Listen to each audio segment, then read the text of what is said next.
ನಮಸ್ಕಾರ, ವಾರ್ತಾ ಭಾರತಿ ಟಾಪ್ 20 ನ್ಯೂಸ್ಗೆ ಸ್ವಾಗತ. ಇವತ್ತಿನ ಪ್ರಮುಖ ಸುದ್ದಿಗಳ ಹೈಲೈಟ್ಸ್ ನಿಮಗಾಗಿ ಇಲ್ಲಿವೆ. ದುಷ್ಕರ್ಮಿಗಳಿಂದ ಮಂಗಳವಾರ ಹತ್ಯೆಗೀಡಾಗಿದ್ದ ಅಬ್ದುಲ್ ರಹಮಾನ್ ಮೃತದೇಹದ ಅಂತ್ಯಕ್ರಿಯೆ, ಹುರಿಯಾಳ ಗ್ರಾಮದ ಇರಾಕೋಡಿಯ ಮಸೀದಿಯ ಆವರಣದಲ್ಲಿ ನಡೆದ ದಫನ ಕ್ರಿಯೆ. ಕುತ್ತಾರ್ ಮದನಿ ನಗರದ ಮಸೀದಿಯಲ್ಲಿ ಪ್ರಾಥಮಿಕ ವಿಧಿವಿಧಾನ ಪೂರೈಸಿದ ಬಳಿಕ ಮೃತದೇಹವನ್ನು ಅವರ ಮನೆಗೆ ಕೊಂಡೊಯ್ಯಲಾಯಿತು. ಈ ಸಂದರ್ಭ ಮನೆ ಮಂದಿಯ ಆಕ್ರಂದನ ಮುಗಿಲು ಮುಟ್ಟಿತ್ತು. ಬಳಿಕ ಅಬ್ದುಲ್ ರಹಮಾನ್ರ ತಂದೆ, ತಾಯಿ, ಸಹೋದರಿ, ಪತ್ನಿ ಹಾಗೂ ಸಂಬಂಧಿಕರ ಸಹಿತ ಅಂತಿಮ ದರ್ಶನ ಪಡೆದ ಸಾವಿರಾರು ಮಂದಿ. ಬಂಟ್ವಾಳ ತಾಲೂಕಿನ ಕುರಿಯಾಳ ಗ್ರಾಮದ ಈರಕೋಡಿ ಎಂಬಲ್ಲಿ ಕೊಳತ್ತಮಜಲು ಜುಮ್ಮಾ ಮಸೀದಿ ಕಾರ್ಯದರ್ಶಿ 32 ವರ್ಷದ ಪಿಕಪ್ ಚಾಲಕ ಅಬ್ದುಲ್ ರಹಮಾನ್ ಹತ್ಯೆ ಮತ್ತು ಕಲಂದರ್ ಶಾಫಿ ಮೇಲಿನ ಕೊಲೆ ಯತ್ನ ಪ್ರಕರಣ. ಸ್ಥಳೀಯ ಇಬ್ಬರು ಸೇರಿ 15 ಮಂದಿಯ ವಿರುದ್ಧ ಬಂಟ್ವಾಳ ಗ್ರಾಮೀಣ ಪೊಲೀಸ್ ಠಾಣೆಯಲ್ಲಿ ಪ್ರಕರಣ ದಾಖಲು. ದೀಪಕ್ ಸೇರಿ 3 ಬಂಧನ. ದಕ್ಷಿಣ ಕನ್ನಡದ ಬಂಟ್ವಾಳ ತಾಲೂಕಿನ ಕಲ್ಪನೆಯ ಕಾಗುಡ್ಡೆ ಎಂಬಲ್ಲಿ ಅಬ್ದುಲ್ ರಹಮಾನ್ ಅವರನ್ನ ಕೊಲೆಗೈದ ಪ್ರಕರಣದಲ್ಲಿ ದೀಪಕ್ ಸಹಿತ 3 ವಶಕ್ಕೆ ಪಡೆದ ಪೊಲೀಸರು ಕೊಲೆ ಕೃತ್ಯದಲ್ಲಿ ಸುಮಾರು 15 ಮಂದಿ ಭಾಗಿಯಾಗಿದ್ದಾರೆ ಅಂತ ಹೇಳಲಾಗ್ತಿದ್ದು, ಕೃತ್ಯ ನಡೆದ ಬಳಿಕ ಆರೋಪಿಗಳು ಪರಾರಿಯಾಗಿದ್ದಾರೆ. ಈ ಪೈಕಿ 3 ಪೊಲೀಸರು ವಶಕ್ಕೆ ಪಡೆದು ತೀವ್ರ ವಿಚಾರಣೆ ನಡೆಸುತ್ತಿದ್ದಾರೆ. ದಕ್ಷಿಣ ಕನ್ನಡದಲ್ಲಿ ಸ್ಪೆಷಲ್ ಟಾಸ್ಕ್ ಫೋರ್ಸ್ ರಚನೆಗೆ ಎಲ್ಲ ಸಿದ್ಧತೆ ನಡೆಯುತ್ತಿದೆ ಎಂದ ಸಚಿವ ದಿನೇಶ್ ಗುಂಡೂರಾವ್. ದಕ್ಷಿಣ ಕನ್ನಡದಲ್ಲಿ ಸ್ಪೆಷಲ್ ಟಾಸ್ಕ್ ಫೋರ್ಸ್ ರಚನೆ ಬಗ್ಗೆ ಗೃಹ ಸಚಿವರು ಈ ಹಿಂದೆಯೇ ಹೇಳಿದ್ದಾರೆ. ಟಾಸ್ಕ್ ಫೋರ್ಸ್ ರಚನೆಗೆ ಎಲ್ಲಾ ವ್ಯವಸ್ಥೆ ನಡೀತಾ ಇದೆ. ಅಲ್ಲದೆ ಆಂಟಿ ಕಮ್ಯುನಲ್ ಫೋರ್ಸ್ ಅನ್ನ ಮಾಡಬೇಕಾಗತ್ತೆ ಎಂದ ದಿನೇಶ್ ಗುಂಡೂರಾವ್. ದಕ್ಷಿಣ ಕನ್ನಡ ಜಿಲ್ಲೆಯಲ್ಲಿ ಯುವಕನೊಬ್ಬನನ್ನ ದುಷ್ಕರ್ಮಿಗಳು ಕೊಲೆ ಮಾಡಿರುವುದು ಬಹಳ ನೋವಿನ ಸಂಗತಿ. ಪೊಲೀಸರಿಗೆ ಕೊಲೆ ಆರೋಪಿಗಳ ಪ್ರಾಥಮಿಕ ಸುಳಿವು ಸಿಕ್ಕಿದೆ. ಶೀಘ್ರದಲ್ಲೇ ಬಂಧಿಸುತ್ತಾರೆ ಎಂದ ಸಚಿವ ದಿನೇಶ್ ಗುಂಡೂರಾವ್.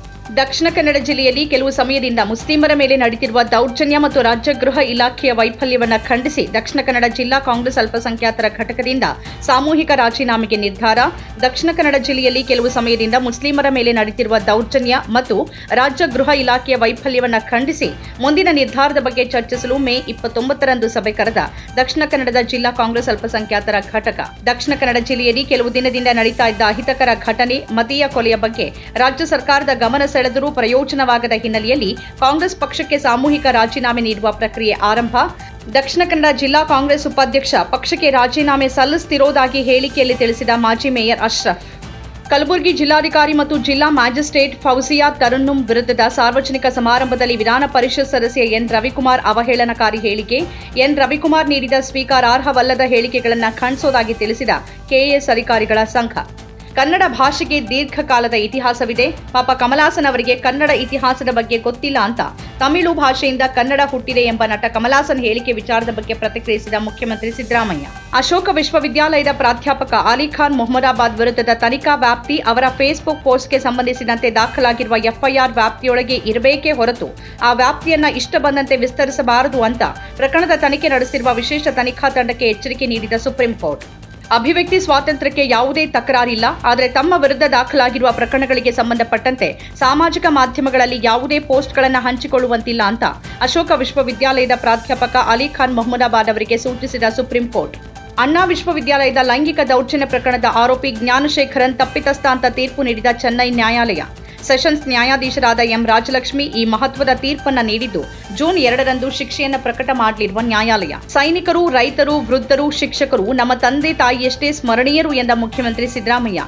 ಟೌನ್ ಹಾಲ್ನಲ್ಲಿ ಆಯೋಜಿಸಿದ್ದ ಬೃಹತ್ ಜೈ ಹಿಂದ್ ಸಭಾ ಕಾರ್ಯಕ್ರಮದಲ್ಲಿ ಭಾರತೀಯ ಯೋಧರ ಪರಂಪರೆಯನ್ನ ಶ್ಲಾಘಿಸಿ ನಿವೃತ್ತ ಯೋಧ ಸಮೂಹವನ್ನ ಸನ್ಮಾನಿಸಿ ಹುತಾತ್ಮ ಯೋಧರ ಕುಟುಂಬದ ಸದಸ್ಯರನ್ನ ಸನ್ಮಾನಿಸಿ ಪುರಸ್ಕರಿಸಿ ಮಾತನಾಡಿದ ಸಿಎಂ ಸಿದ್ದರಾಮಯ್ಯ. ತಮಿಳುನಾಡಿನ ಥೀಮ್ ಪಾರ್ಕ್ ಒಂದರಲ್ಲಿ ರೋಲರ್ ಕೋಸ್ಟರ್ನಲ್ಲಿ ತಾಂತ್ರಿಕ ದೋಷ ಕಾಣಿಸಿಕೊಂಡ ಹಿನ್ನೆಲೆಯಲ್ಲಿ ಅರ್ಧದಲ್ಲೇ ಸಿಲುಕೊಂಡ 36 ಜನ ಅವರನ್ನ ಗಂಟೆಗಳ ಕಾಲ ಕಾರ್ಯಾಚರಣೆ ನಡೆಸಿ ರಕ್ಷಣೆ ಮಾಡಲಾಗಿದೆ ಅಂತ ತಿಳಿಸಿದ ಅಧಿಕಾರಿಗಳು. ರಾಜ್ಯಾದ್ಯಂತ ಭಾರೀ ಮಳೆ ಸುರಿತಿರುವ ಹಿನ್ನೆಲೆಯಲ್ಲಿ ಪ್ರವಾಹ ಪೀಡಿತ ಪ್ರದೇಶಗಳಿಗೆ ತಕ್ಷಣ ತೆರಳಿ ಪರಿಹಾರ ಕಾರ್ಯದ ಉಸ್ತುವಾರಿ ನೋಡಿಕೊಳ್ಳುವಂತೆ ಜಿಲ್ಲಾ ಸಚಿವರು ಹಾಗೂ ಜಿಲ್ಲಾ ಉಸ್ತುವಾರಿ ಕಾರ್ಯದರ್ಶಿಗಳಿಗೆ ಸೂಚನೆ ನೀಡಿದ ಮುಖ್ಯಮಂತ್ರಿ ಸಿದ್ದರಾಮಯ್ಯ. ಮಳೆಯಿಂದ ಆಗಿರುವ ಅನಾಹುತದ ಬಗ್ಗೆ ಇಂದು ಅಧಿಕಾರಿಗಳಿಂದ ಮಾಹಿತಿ ಪಡೆದುಕೊಂಡು ಮುಂಜಾಗ್ರತಾ ಕ್ರಮಗಳನ್ನು ಕೈಗೊಳ್ಳುವಂತೆ ಆದೇಶಿಸಿದ ಮುಖ್ಯಮಂತ್ರಿ.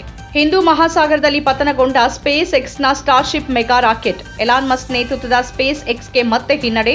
ಆರಂಭದಲ್ಲಿ ಸ್ಟಾರ್ಶಿಪ್ ರಾಕೆಟ್ ಯಶಸ್ವಿಯಾಗಿ ಉಡಾವಣೆಯಾದರೂ ಸುಮಾರು ಅರ್ಧ ಗಂಟೆಯ ನಂತರ ಅದು ಸ್ಫೋಟಗೊಂಡಿದೆ ಅಂತ ವರದಿ. ಪೋಕ್ಸೋ ಕಾಯ್ದೆಯಡಿಯಲ್ಲಿ 23 ವರ್ಷದ ಯುವಕನಿಗೆ ವಿಧಿಸಿರುವ 20 ವರ್ಷಗಳ ಕಠಿಣ ಜೈಲು ಶಿಕ್ಷೆಯನ್ನು ಕಡಿತಗೊಳಿಸುವಂತೆ ಕೋರಿ ಸಲ್ಲಿಸಲಾದ ವಿಶೇಷ ಅರ್ಜಿಯನ್ನು ವಜಾಗೊಳಿಸಿದ ಸುಪ್ರೀಂ ಕೋರ್ಟ್.